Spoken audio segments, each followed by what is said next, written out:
This is revolting, an absolute stain on this street. Brenda Caldwell stood at her fence, arms crossed, watching the white chairs and rose arch being set up next door. She spat toward the fence. Filthy people turn my neighborhood into a garbage dump. This is where respectable families live, not where street rats throw ghetto parties. She dialed 911 without hesitation. Send officers now. Black people. Dozens of them trespassing, polluting my property. I want them dragged out. Across the fence, Clarence Fletcher, 70 years old, navy suit, white rose on his chest, set down a vase of flowers. He'd heard every word. Let it go. But what Brenda didn't know, the bride she just called trash held the power to end careers and send people to prison. The Fletcher home sat at the end of a tree-lined street in Savannah's historic district. Spanish moss hung low from live oaks that had been standing longer than anyone on the block. The house itself was colonial style. White columns, a wraparound porch, and a front door painted deep green. Nothing flashy, nothing loud, just solid and proud. Clarence Fletcher's father bought this house in 1961, paid for it with 31 years of Postal Service wages. Back then, he was one of 3 black homeowners on the entire street. Now, 60-some years later, Clarence was the last one. The neighborhood had changed around him. Newer homes, wealthier families, whiter faces. But this house, this piece of land, stayed Fletcher. And today, it was dressed for a wedding. White chairs sat in neat rows across the back lawn. An arch wrapped in ivory roses and trailing green vines stood at the center. Glass lanterns lined the stone path from the porch to the altar. Catering staff moved between tables carrying trays of shrimp and grits, sweet tea in mason jars, and peach cobbler set out on silver stands. A string quartet warmed up beneath a white canopy, the sound of violins drifting through the warm October air. 80 guests were expected, family from Atlanta, friends from D.C., colleagues from across the state. Chapter filled slowly as people arrived in their Sunday best, bright hats, tailored suits, children in matching outfits chasing each other around the oak trees. Upstairs, in her childhood bedroom, Naomi Fletcher stood in front of a mirror. The wedding dress was elegant but simple. Ivory silk, long sleeves, a cathedral veil that pooled behind her on the hardwood floor. She wasn't fussing with her hair or adjusting her jewelry. She was standing still, looking at a framed photograph on the dresser. Her mother. Gone 11 years now. Naomi picked up the frame, held it to her chest, and closed her eyes. She didn't cry. She just breathed. A knock at the door. Clarence stepped in. He saw his daughter in that dress and stopped cold. His lip trembled. His eyes filled. Your mother would have had something perfect to say right now. His voice cracked. I just got... You look like her, baby. You look just like her. Naomi smiled, set the photo back down gently.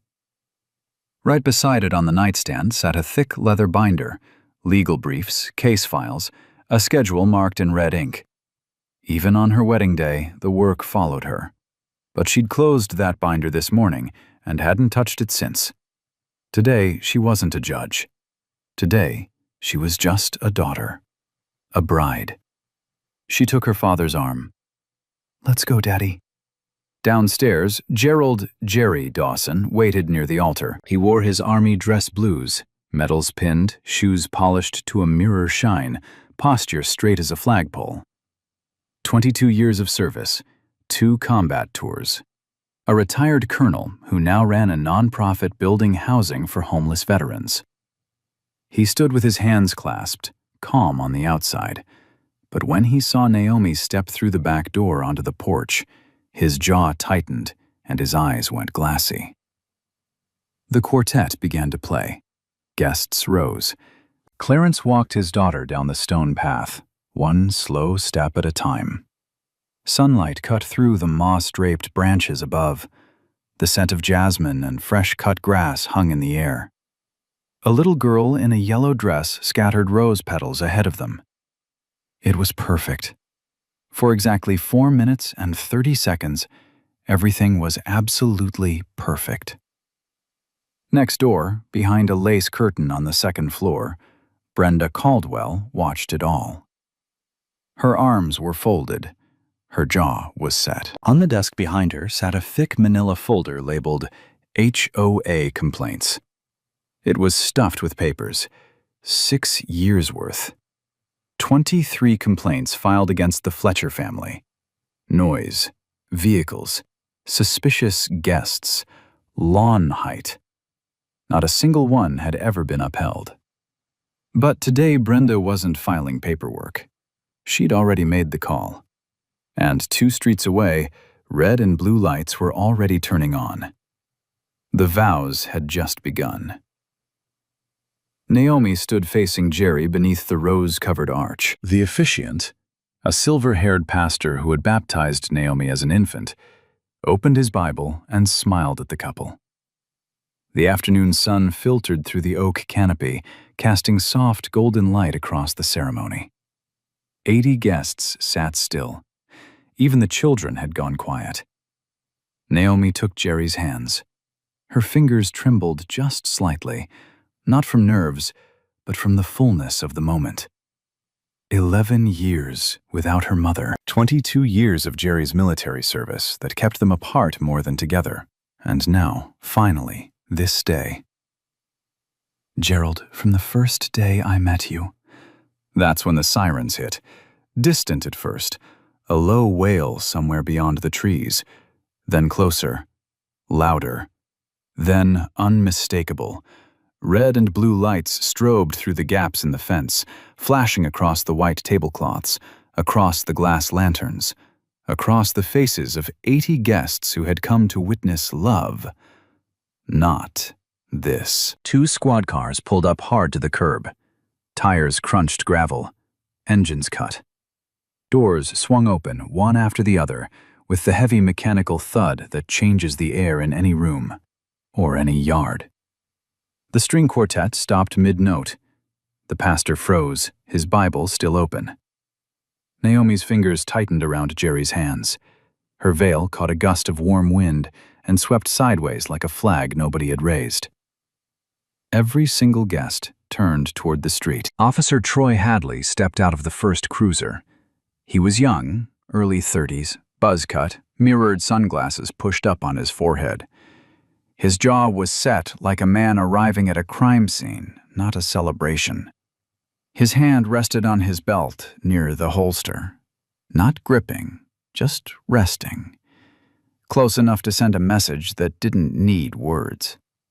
His partner, Officer Denise Sutton, exited the second car. She moved slower. Be more careful. Her eyes scanned the yard. The flowers, the chairs, the guests in tailored suits and Sunday dresses, the children in matching outfits clutching their mother's hands. Her brow furrowed. Something about this scene didn't match the call she'd heard on the radio. Not even close. But Hadley didn't scan anything. He didn't pause. He didn't assess. He walked straight in. Past the gate. Past the stone path. Past elderly women in church hats who pressed their purses to their laps, past toddlers sitting wide-eyed on their father's knees, past a table stacked with wrapped wedding gifts and a 3-tiered cake topped with ivory flowers. He stopped 5 feet from the altar, boots planted on the grass where rose petals had just been scattered.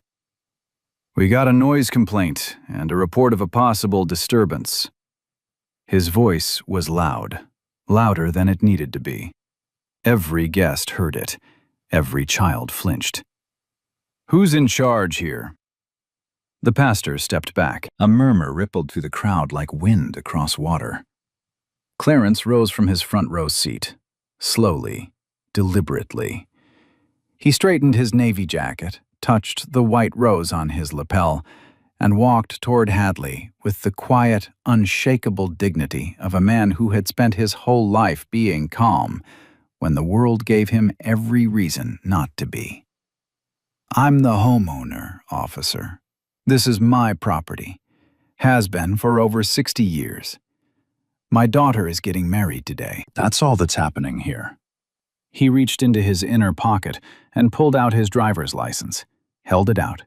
Steady hand, steady eyes. Hadley glanced at it for less than 1 second. He didn't take it, didn't read the name, didn't check the address printed right there in black and white. His eyes were already moving past Clarence, scanning the crowd, slowly, deliberately, like he was cataloging faces, looking for something.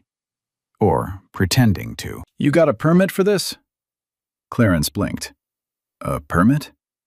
An event this size, 80, maybe 90 people, on a residential lot. That requires a city permit."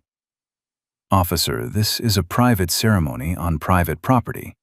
Savannah City Code does not require a permit for a private gathering on residential land. I checked before we set up. I've lived here." "Sir," Hadley held up one finger, "I didn't ask how long you've lived here. I asked about the permit." Do you have one? Yes or no? Sutton stepped closer and spoke near Hadley's shoulder. Her voice was low but clear. "Troy, the code doesn't cover private events. This is clearly a wedding. We should document the call and clear out." Hadley didn't turn his head. "I'll handle it." 3 words. Cold. Final. He said them the way a man says things when he's already made up his mind, and the facts don't matter anymore. At the fence line, right on cue, a figure appeared. Brenda Caldwell walked across her manicured side yard with her arms folded tight against her chest. Her chin was lifted, her lips pressed thin. She positioned herself at the exact edge of the property line, not 1 inch on Fletcher land, but close enough to be heard by everyone on it. "Thank God you're here, officer." Her voice was sharp and carried across both yards like a church bell nobody asked to ring. "This has been going on all morning." I've told them multiple times about the noise, the disruption, the vehicles blocking the road. They don't listen. They never listen. Clarence didn't turn to face her. His eyes stayed locked on Hadley. "That woman has filed 23 complaints against my family over the past 6 years. Not one, not a single one, has ever been upheld." Brenda's voice sliced back immediately. "That's because nobody takes it seriously. Look at this chaos. Look at what they've done to this street." "This isn't a neighborhood event. It's a takeover. It's an occupation." Hadley raised one hand toward Clarence. "Step back, sir. I need to speak with each of you separately." "I'm standing on my own property, officer." "And I'm conducting an investigation. Step back now." The yard went dead silent. Not a murmur. Not a whisper. 80 people, frozen, watching a 70-year-old black man in a suit being told to step back on his own land, at his own daughter's wedding, by an officer who hadn't read his name, hadn't checked his address, hadn't asked one valid legal question. That's when Gary moved. He stepped down from the altar platform and walked toward the officers with the same measured stride he'd used on military bases across the world. His dress blues were crisp, every metal aligned, the colonel's eagle glinting on his shoulder, shoes polished to a mirror shine. His posture was straight. His face is calm. His eyes locked forward. He stopped in front of Hadley and extended his right hand. "Officer, I'm Gerald Dawson, United States Army retired. I'm the groom. This is our wedding ceremony, on private property, with invited guests only. Can you tell me the specific ordinance that's been violated?" Hadley looked at the outstretched hand. He didn't shake it. "Sir, I'm going to need you to step back and let me do my job." I'm asking a simple, lawful question. What specific law are we breaking right now? I said step back. And I asked, what law? For 3 full seconds, no one moved. The breeze rustled the rose petals beneath the arch. Somewhere in the back row, a child whimpered and pressed his face into his mother's neck. The scent of jasmine and peach cobbler still hung in the air, a cruel reminder of what this day was supposed to be. Sutton spoke again, quieter this time, almost pleading. Troy, this is a noise complaint. We document, we leave. That's the procedure. Hadley didn't acknowledge her. Instead, he turned away from Jerry and pointed toward the catering station, where a young man in a vest was pouring sweet tea into mason jars. Who's that? Does he work here? He got an ID on him? Then he pointed at a group of men standing near the gift table. What about them? I need names. I need to confirm every person on this property is here with authorization. Clarence's voice came low and firm, barely above a whisper, but it carried. You are not going to walk through my daughter's wedding and card my family and friends like criminals. Not today. Hadley turned back to him slowly. Sir, I have warned you once about obstruction. I won't warn you again. From her post at the fence, Brenda leaned in. See? See what I mean? No respect. Zero. I've been dealing with this for years. They think they own this neighborhood. She said it loud. She meant for everyone to hear. Naomi still hadn't moved from the altar. Her veil drifted in the breeze. Her bouquet hung at her side, white knuckles wrapped around the stems so tightly the ribbon was creasing. Her eyes tracked every movement, every word, every gesture. She watched the officer who hadn't once stated a valid legal basis. She watched her father being talked down to on land his family had owned before that officer was born. She watched Brenda performing outrage from the sideline like a director watching her own show. 2 steps behind Naomi, her cousin Reggie stood with his phone raised. The camera was recording. The red light blinked steadily. He hadn't said a word. He didn't need to. Every second was being captured. Naomi looked at her father. She looked at her fiancé. She looked at the badge on Hadley's chest. And she looked at Brenda, the woman who had spent 6 years trying to push her family off land they'd owned for 6 decades. Her jaw tightened. Her eyes narrowed to a focus that anyone who had ever stood in her courtroom would have recognized instantly. But she didn't speak. Not yet. She knew exactly what this was. She had seen it 100 times, in depositions, in sworn testimony, in case law she had studied for 2 decades, and in rulings she had written with her own hand. But today she wasn't behind the bench.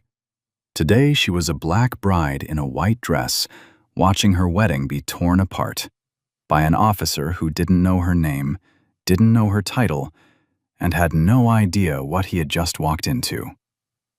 Hadley wasn't slowing down. He was speeding up. He turned away from Clarence and Jerry and walked directly toward the seated guests, not to the side, not around the chairs, straight down the center aisle, the same aisle Naomi had just walked with her father minutes ago, rose petals still crushed under his boots. All right, I need everyone to have their IDs out. We're going to verify that every person on this property has a right to be here. An elderly woman in the second row, Jerry's aunt, 84 years old, wearing a lavender hat with a silk flower pinned to the brim, looked up at him with wide, confused eyes. ID? Baby, this is a wedding. I was invited. Ma'am, I need to see identification. Now. She fumbled with her purse. Her fingers were shaking. The clasp wouldn't open. A younger woman beside her leaned over to help, whispering, "It's okay, Auntie. It's okay." It was not okay. Hadley moved to the next row. A man in his 60s, a retired school principal from Atlanta, sat with his wife. Hadley pointed at him. "You. ID." The man stared. Officer, I drove 4 hours to watch my goddaughter get married. You want to see my license? For sitting in a chair? Sir, I won't ask again. The man reached slowly into his jacket pocket. His wife grabbed his arm, her eyes filled with something beyond anger. Something old. Something inherited. Something that lived in the bones of every black family that had ever been stopped, questioned, and told to prove they belonged. 3 rows back, a young mother pulled her 5-year-old son onto her lap and covered his eyes with her hand. The boy squirmed. She held tighter. Her lips moved silently. A prayer, maybe, or a promise that this wasn't the world he'd have to live in forever. Hadley worked his way through the guests like he was processing inmates, row by row. No please, no thank you, no explanation. Just a finger pointed and a demand made. He wrote nothing down, checked nothing against any list. There was no list. There was no system. There was just a man with a badge asking black people to prove they had a right to exist in a space they'd been invited to with love. Sutton stood off to the side, arms crossed, jaw tight. She watched her partner move through that crowd and said nothing. Later, she would say she wanted to. Later, she would say the words were right there in her throat. But right now, in this moment, she swallowed them. Hadley returned to the front. He'd made a show for the guests. Now he wanted more. I'm going to need to do a walkthrough of the property, inside the house. Clarence stepped forward. Absolutely not. Sir, I have reason to believe. You have no reason. You have no warrant. You have no probable cause, and you do not have my permission. I don't need your permission if I have reasonable suspicion of... Of what? Clarence's voice rose. Not shouting, not even close, but firm. The kind of firm that comes from 70 years of patience finally meeting its limit. Suspicion of what? A wedding cake? A string quartet? What exactly are you suspicious of, officer? Hadley didn't answer the question. He never answered questions. He gave orders. Step aside, sir. He moved toward the back porch, toward the door, toward the home Clarence's father had purchased in 1961 with 31 years of postal wages, toward the hallway where Naomi's childhood photos still hung on the wall, toward the bedroom where just 2 hours ago a bride had held her dead mother's photograph against her chest and breathed. Jerry moved first. He didn't run, didn't lunge. He simply walked to the back door and stood in the frame, feet shoulder-width apart, hands at his sides, chin level. He blocked the entrance the way a man blocks something sacred, not with force, but with presence. You do not have permission to enter this home. You do not have a warrant. I am a retired officer of the United States military, and I am telling you clearly, this is a private residence, and you are not authorized to enter. Hadley stopped, 2 feet from Jerry, close enough to smell the pressed wool of his dress blues, close enough to see every medal on his chest, including the Bronze Star, 3rd row, left side. Hadley didn't look at the medals. He looked at the man, and his right hand moved, slowly, deliberately, from his side to the grip of his service weapon. He didn't draw. He didn't have to. The message was clear. Every person in that yard saw it. Every phone that was recording caught it. Sir, if you do not step aside, I will arrest you for obstruction of justice and interference with a law enforcement officer. This is your only warning. Jerry didn't blink, didn't shift his weight, didn't move 1 inch. Then you'll have to explain to a judge why you arrested an unarmed man at his own wedding for standing in his own doorway. Behind them, the crowd had gone from silent to something deeper, something heavier. Grandmothers clutched hymnals they'd brought as gifts. Men gripped the backs of chairs until their knuckles whitened. Children pressed against their parents, feeling the fear even if they couldn't name it. And at the fence, Brenda watched it all. She didn't just watch. She nodded, slowly, approvingly, like a woman watching a plan come together. Her arms were still crossed, her chin still lifted. She caught Hadley's eye and gave him the smallest tilt of her head. "Keep going." Naomi saw it. She saw the nod. She saw the tilt. She saw exactly who was directing this, and who was performing. She stepped forward from the altar. Her dress brushed the grass. Her veil trailed behind her like a ghost of the ceremony that had just been stolen. She stopped 6 feet from Hadley and spoke. Her voice was calm, measured. Every word chosen the way a surgeon chooses an instrument, precise, deliberate, and cutting. "Officer, you responded to a noise complaint regarding a private event on private property. You have established no probable cause. You have produced no warrant. You have unlawfully detained guests, demanded identification without legal basis, and are now attempting to enter a private home in direct violation of the Fourth Amendment. I strongly advise you to reconsider your next action." Hadley turned to her. He looked at the woman in the wedding dress, looked at her the way he had looked at every other person in that yard, like she was something to manage, something to handle, something beneath the badge. He smirked. "Ma'am, I don't need a law lesson from someone in a wedding dress. Step back, or you'll be joining your husband in cuffs." From the fence, Brenda added her voice, loud, theatrical, aimed at Hadley like a weapon handed to a willing hand. "See? This is exactly what I was talking about. No respect. None. For the law, for the neighborhood, for anything." Hadley turned back to Jerry. "Hands behind your back." "What am I being charged with?" "Obstruction of justice. Resisting a lawful order." "Hands behind your back. Now." The yard held its breath. Jerry looked past Hadley, past the badge, past the smirk, past the hand still resting on the weapon, and found Naomi's eyes. She looked back at him, and in that look was everything.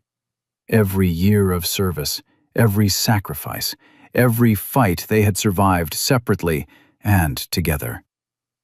But underneath all of it was something quieter, something that didn't need words. "I trust you. Handle this." Jerry turned around. He placed his hands behind his back. Slowly, with the precision and discipline of a man who had spent his life following orders, even the unjust ones, because he understood something Hadley never would. Compliance is not agreement. Silence is not surrender. The handcuffs clicked shut.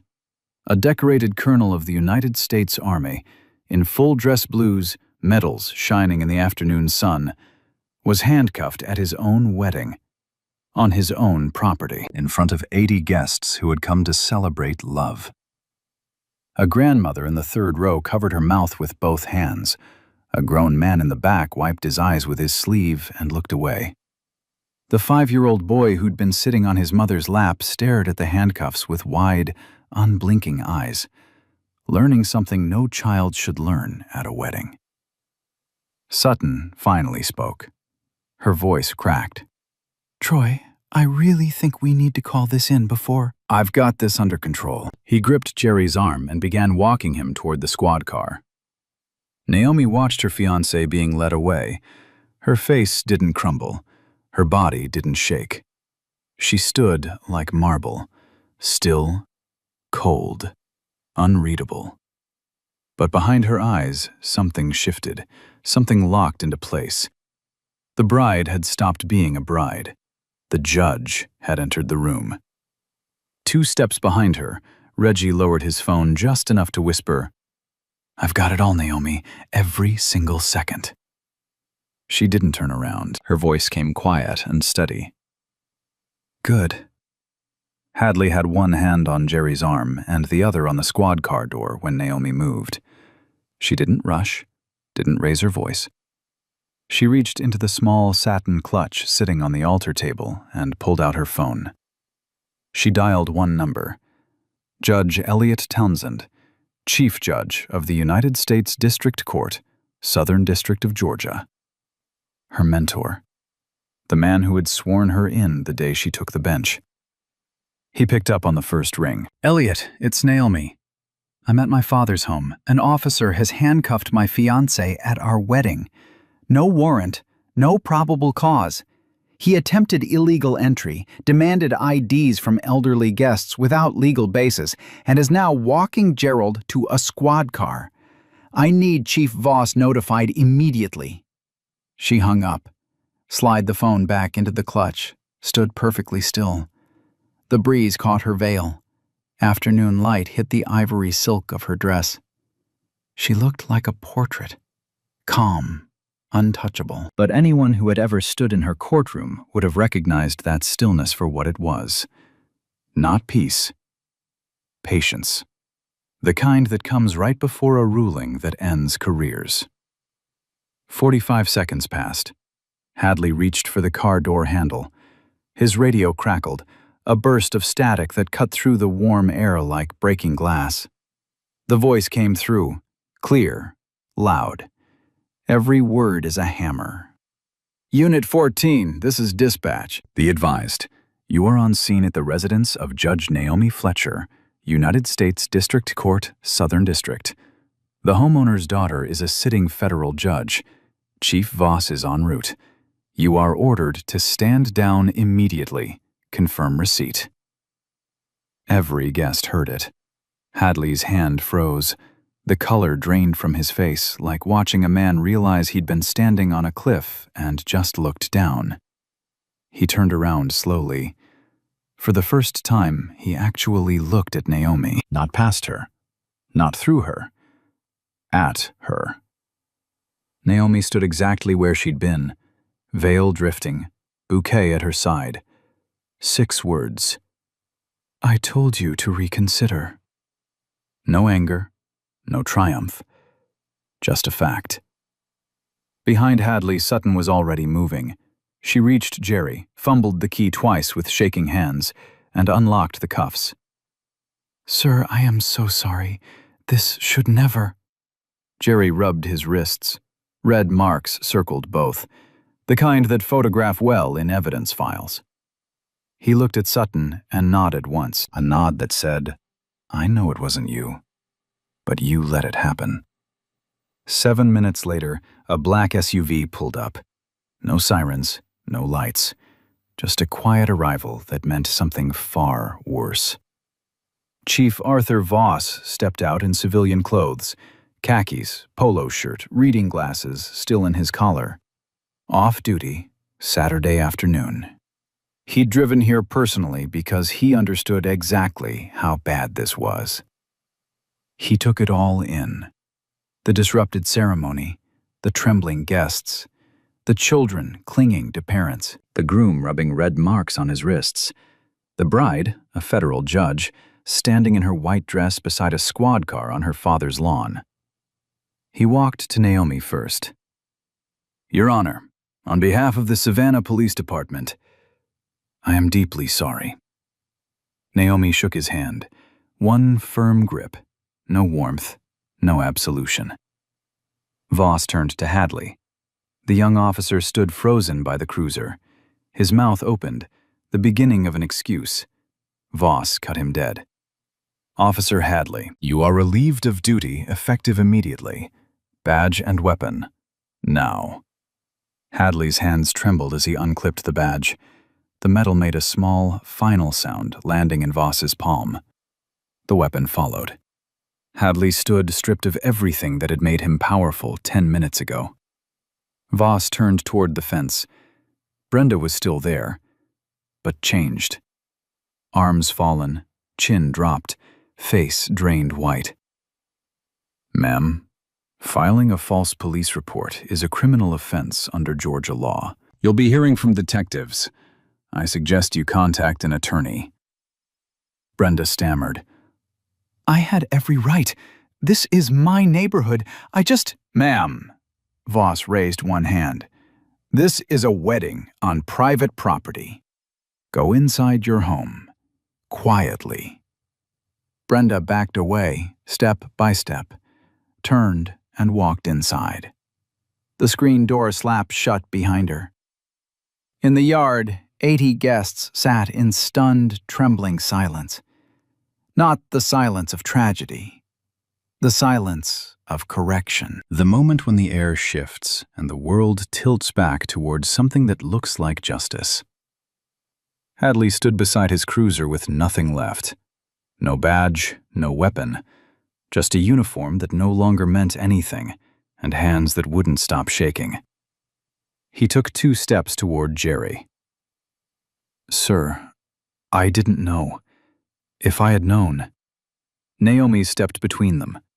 Her voice carried the same tone she used when addressing attorneys who had wasted her courtroom's time. Measured, final, impossible to appeal. "You didn't need to know who I was. The law you swore to uphold applies the same whether the bride is a judge or a janitor. You weren't wrong because of who we are. You were wrong because of what you did." Hadley opened his mouth. Nothing came out. A second unit arrived.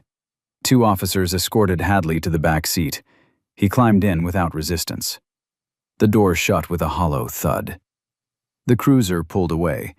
No sirens, no lights. Just gone. Sutton remained behind. She approached the supervising sergeant and gave a full voluntary statement. "I knew he was escalating. I said something twice, but didn't physically intervene. I should have stopped him. I need that on record." She was placed on administrative leave. She handed over her body camera footage without being asked. The sergeant noted her as fully cooperative. The yard had changed. The flashing lights were gone. The cruisers had pulled away. 80 guests sat in white chairs, still as statues, unsure whether the day was over or just beginning. Clarence Fletcher stood up. It took him a moment, one hand on the chair back, one hand smoothing his jacket. He touched the white rose on his lapel, still in place. He walked to the front and faced the guests. "We have waited too long and come too far to let anyone steal this day. My baby girl is getting married, right here, right now, on this land." Silence. Then Jerry's aunt, the 84-year-old in the lavender hat who'd been asked for ID like a suspect, started clapping.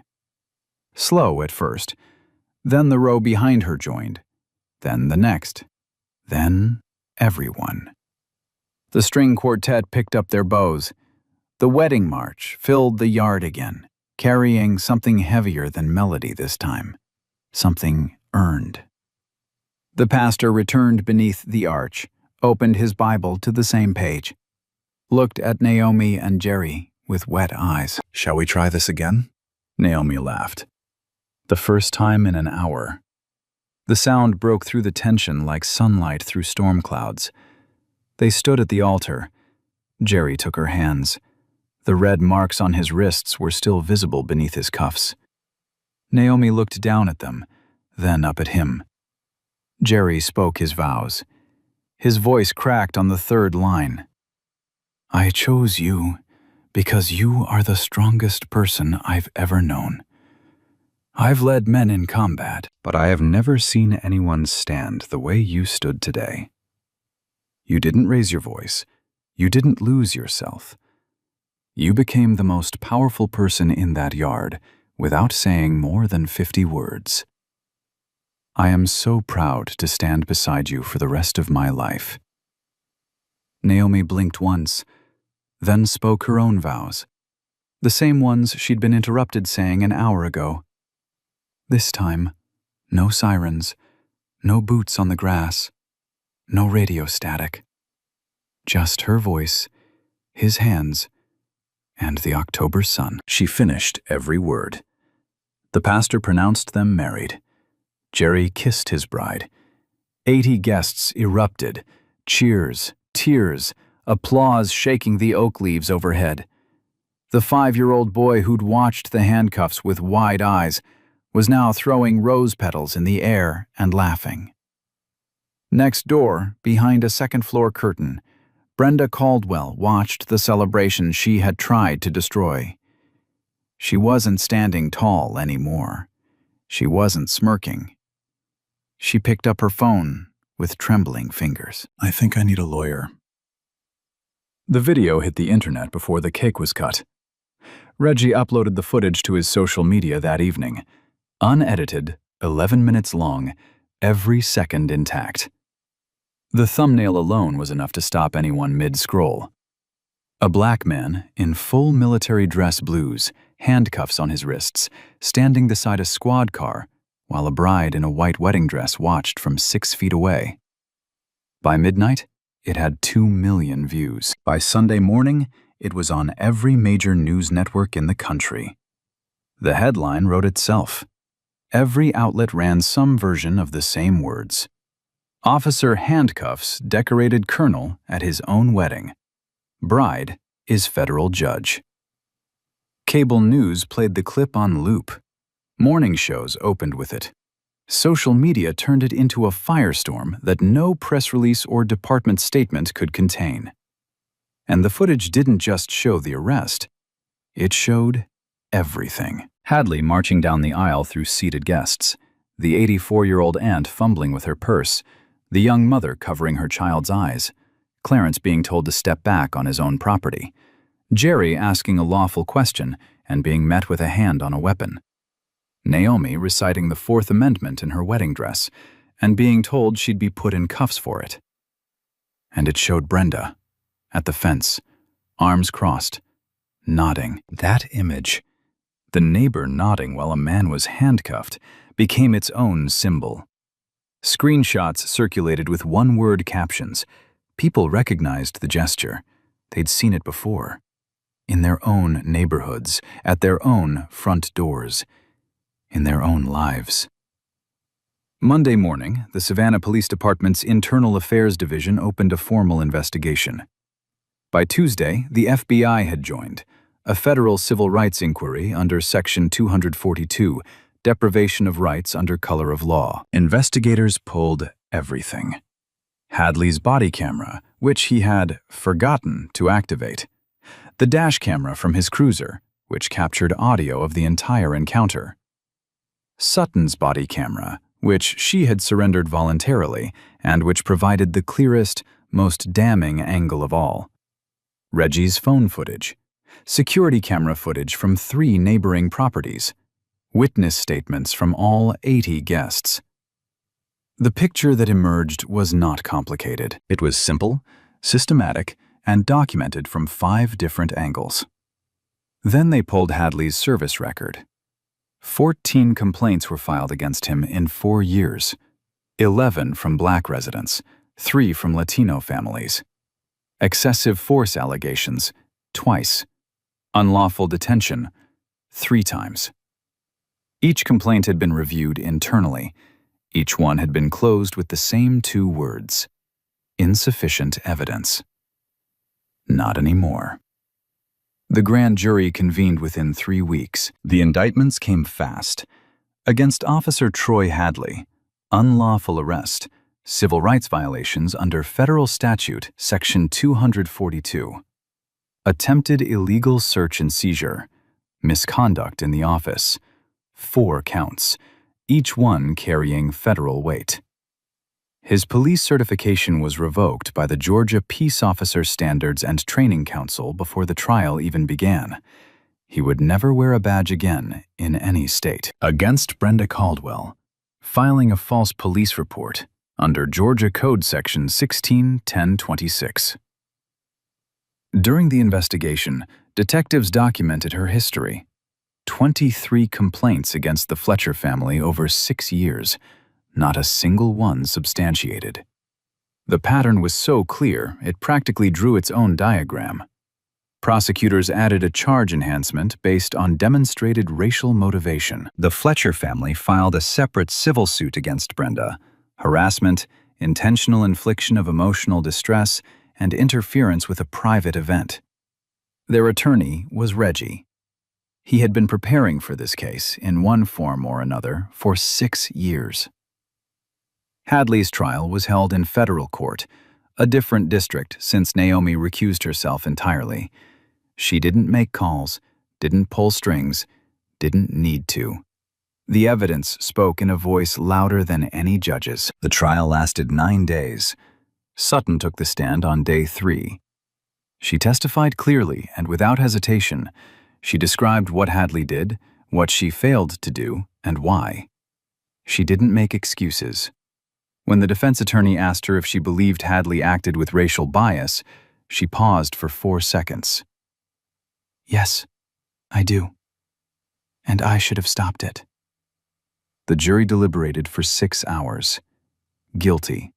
All counts. Sentencing came 2 weeks later. The presiding judge, a white woman in her 60s who had spent 30 years on the federal bench, looked at Hadley and delivered words that would be quoted in newspapers across the country.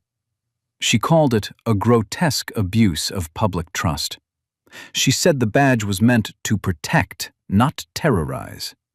She said that what happened in that yard was not a mistake. It was a choice made repeatedly at every turn when a different choice was available. 4 years. Federal prison. Hadley showed no expression. He was led from the courtroom in handcuffs, the same kind he had put on Jerry's wrists 5 weeks earlier. Brenda's case was resolved faster. Her attorney advised her that the pattern of 23 baseless complaints made a trial unwinnable. She pleaded no contest. The sentence? 12 months probation, 200 hours of community service, specifically at the Savannah Civil Rights Education Center, where she would spend her weekends learning the history of the very people she had spent 6 years trying to silence. A restraining order, 500 feet from the Fletcher property, and full payment of the Fletcher family's legal fees in the civil suit.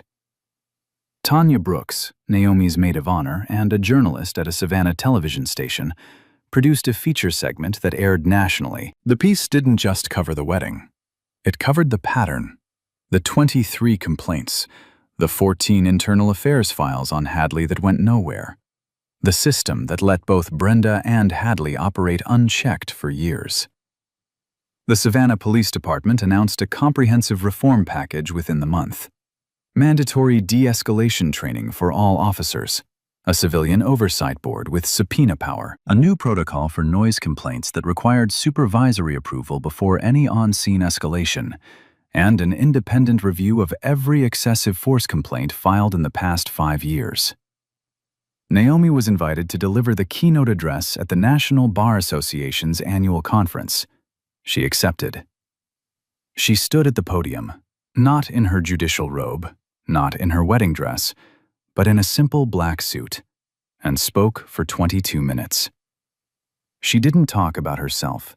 She talked about every family that didn't have a federal title to protect them, every cookout interrupted, every front porch where someone was asked to prove they belonged, every wedding, birthday, funeral, and Sunday dinner that had been treated as a threat simply because of the color of the people gathered. The room gave her a standing ovation that lasted 3 full minutes. A scholarship fund was established in the Fletcher family name for law students from underrepresented communities. Jerry's nonprofit received a wave of donations that allowed him to expand his veterans housing program into 2 new cities. And the video, Reggie's 11-minute recording, was entered into the permanent collection of the National Museum of African American History and Culture in Washington, D.C. Some evidence gets filed away. Some evidence changes things.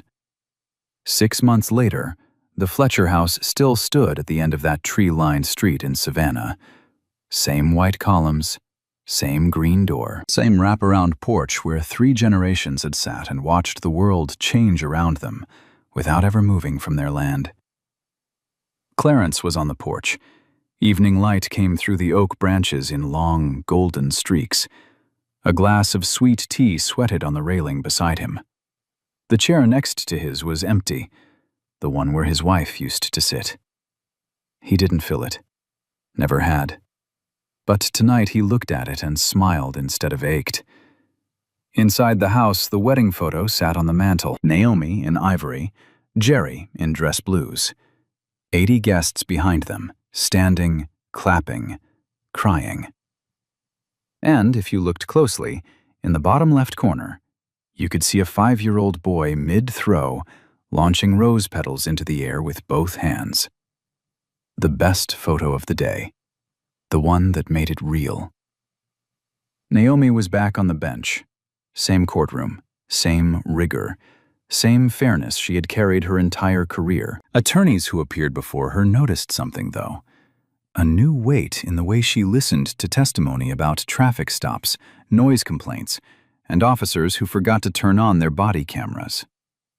She didn't speak about the wedding in court. She didn't have to. Everyone knew. And everyone understood that the woman behind that bench had lived the cases she was ruling on. Jerry broke ground on a new veterans housing development in March. 42 units. Permanent supportive housing for homeless veterans. The kind of housing that didn't exist when he first came home from his second tour and watched men he'd served with sleep under bridges. At the ribbon-cutting ceremony, he wore his dress blues. A reporter asked if it was difficult to put them on again after what happened. Jerry looked down at the medals on his chest and shook his head. These belong to me. No one gets to turn them into something painful. Not anymore. One evening in April, Naomi found a letter in her courthouse mailbox, handwritten. No return address on the envelope, but she recognized the postmark, Savannah. It was from Denise Sutton. Sutton had resigned from the force 3 months after the wedding. She'd enrolled in law school, first semester, night classes, working part-time to pay tuition.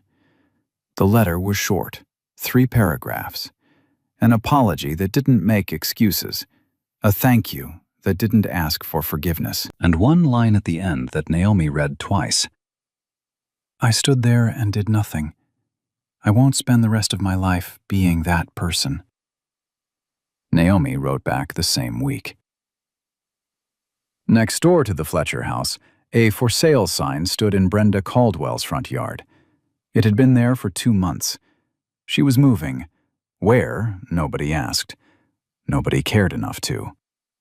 On her last day, neighbors watched her load boxes into a rental car, alone. No one helped carry anything. No one crossed the street to say goodbye. No one waved. The woman who had spent 6 years trying to decide who belonged in that neighborhood had gotten her answer. She didn't.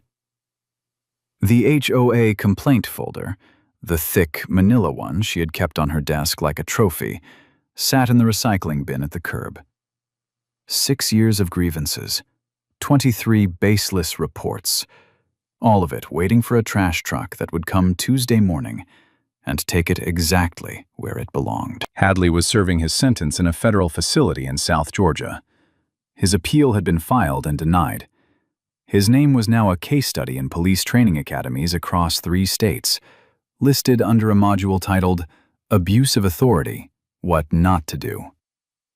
Cadets would study his decisions the way medical students study surgical errors, not to understand the man, but to prevent the next one.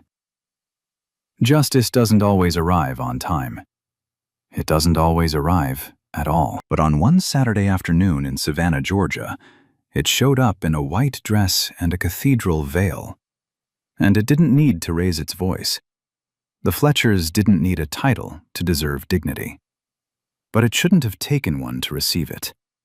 That's the part that stays with you. Not the badge being surrendered. Not the handcuffs clicking open. Not the guilty verdict. Those are satisfying, and they should be.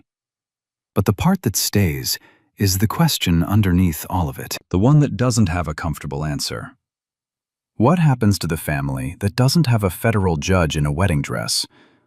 What happens when there's no phone call to make, no chief who shows up in 7 minutes, no camera recording every second? What happens then?